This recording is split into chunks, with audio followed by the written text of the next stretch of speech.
Welcome to the Baseface Network.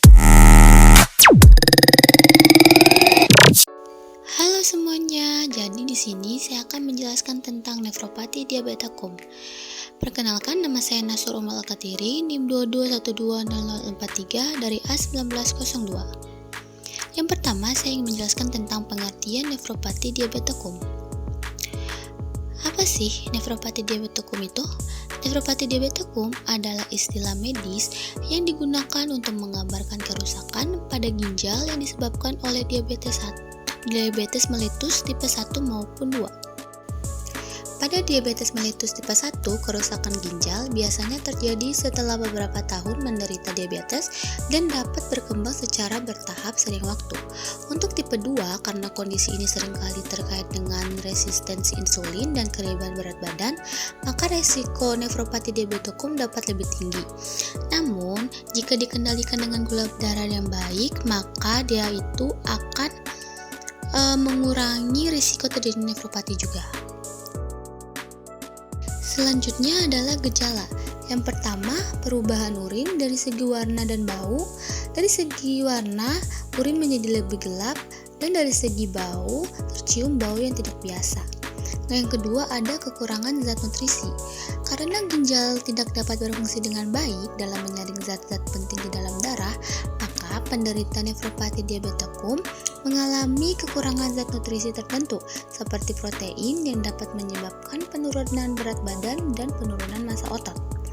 Yang ketiga, ada hipertensi.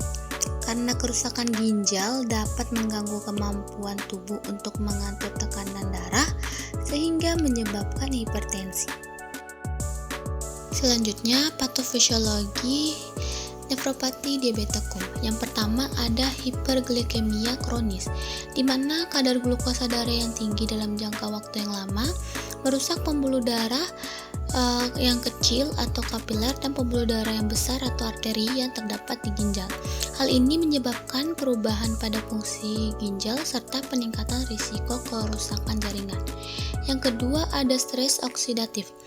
Hiperglikemia juga memicu stres oksidatif, yaitu kondisi di mana terdapat ketidakseimbangan antara produksi radikal bebas dan kemampuan tubuh untuk menetralkannya.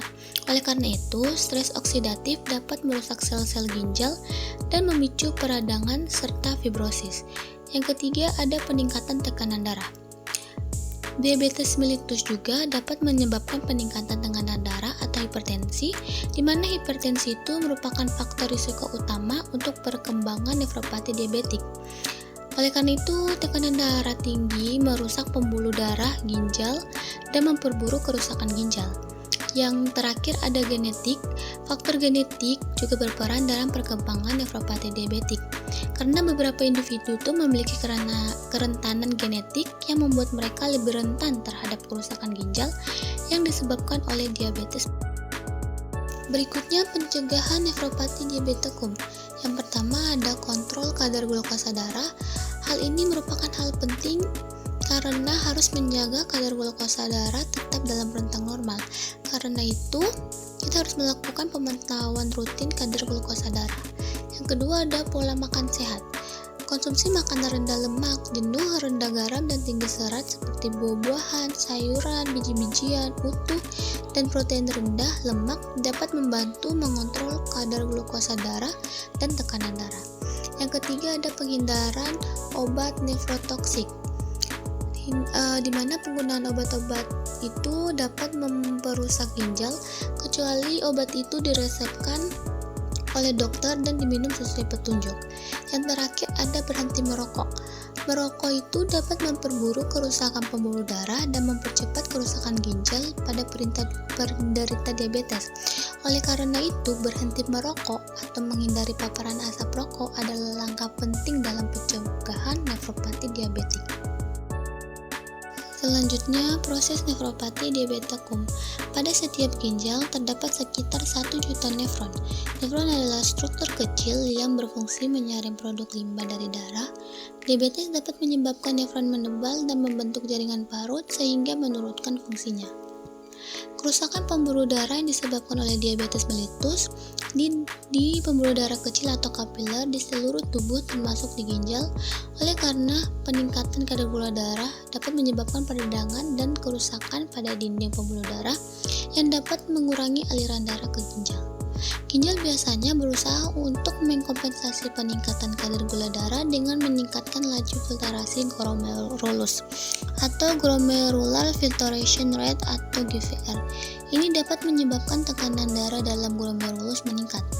Di dalam glomerulus terdapat mesangium yang mengatur aliran darah dan filtrasi. Peningkatan tekanan darah dalam glomerulus dapat menyebabkan hipertrofi atau pertumbuhan dan hiperplasia atau perbanyak dari sel-sel mesangial.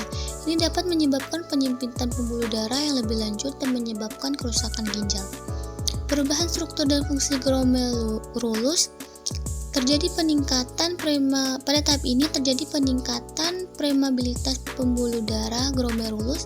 Protein-protein yang biasanya disaring keluar bersama dengan urin seperti albumin dapat bocor ke dalam urin. Ini disebut sebagai proteinuria. Peningkatan proteinuria merupakan tanda utama nefropati diabetekum. Pada tahap akhir terdapat kerusakan ginjal yang begitu parah sehingga fungsi ginjal menurun secara signifikan. Ini dapat menyebabkan gagal ginjal kronis di mana ginjal tidak lagi mampu melakukan fungsi-fungsi penting seperti menyaring limbah dan mempertahankan keseimbangan cairan dan elektrolit dalam tubuh. Yang terakhir ada kesimpulan.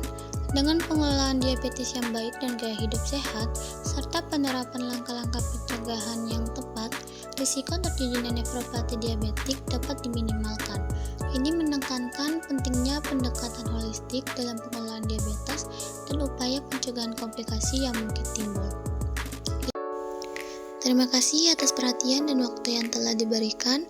Semoga pembahasan ini bermanfaat bagi kita semua. Dengan itu, saya mengakhiri presentasi saya. Sampai jumpa di kesempatan berikutnya. Assalamualaikum warahmatullahi wabarakatuh.